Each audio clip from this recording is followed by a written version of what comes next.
Hello, happy Frequency and Flow Friday. This space is devoted to helping you raise your frequency so you can live in optimal flow. And if you celebrate New Year's, traditional calendar New Year, Happy New Year. I, for one, love a lunar New Year. So, but we take it all in, right? So if you celebrate that, happy 2026. I am really delighted for the numerology of this year, which is a 1 year. So there's going to be new starts and all good things. So yeah, much love to you and yours for a new calendar year and more on the lunar new year to follow. Okay, for now, I want you to think about the week that you just had, maybe think about the year you just had, how you want to shift it moving forward, how you want to shift your frequency, what frequency you want to live in, and choose position 1, 2, or 3. If you're choosing position 1, the card you get is Wood. So this card, it's really dynamic. It actually invites us to be dynamic. It invites us to be honest with ourselves, to take a little bit of action. Full moons are pretty active, but I think it's also a time to ask yourself, where am I holding on, especially with this moon? Where am I holding on out of habit and not heart? Her hands really go to her heart, and I think about that. The Cancer full moon that's here tomorrow, at least where I am in this world, offers us a very soft place to land after we let go. And it's about trusting that landing and not getting angry. So look at the areas where you might be angry. It's also the Wood element card is a reminder to grow through anger, to use anger to set a boundary, to love through miscommunication. So yeah, I would lean into that, right?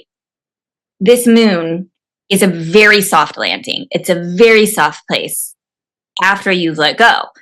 The end of last calendar year, really, which was really earlier this week, really asked us to let go in a lot of different ways. And so hopefully you did. And if you didn't, it's still not too late.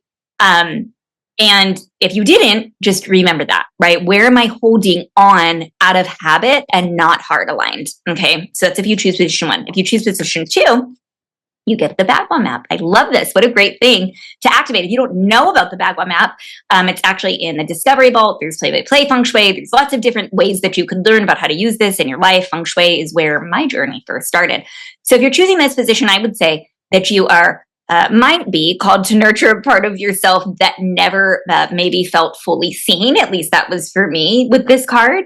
Maybe there's a part of your inner child or your inner mother that wants you to know that they're listening. And I would say that, especially if you're in Embody 1, if you're in the membership this month, we talk a lot about energetic hygiene, which is great. We're in it. And if you'd like to join Embody 1, the invitation is there. You can pop on in to Embody 1. Energetic boundaries and energetic hygiene is where it's at. So it's about the boundaries, though, if you're choosing this position, to come from love. It's not defense. That's what I would say your medicine is this week. And even in the home, the Bagua map is a way to boundary your home. There's different areas that reflect different parts of our lives. And then finally, if you're choosing position 3, the card you get is Power. What a fun one for the beginning of the year. So this card, I would say,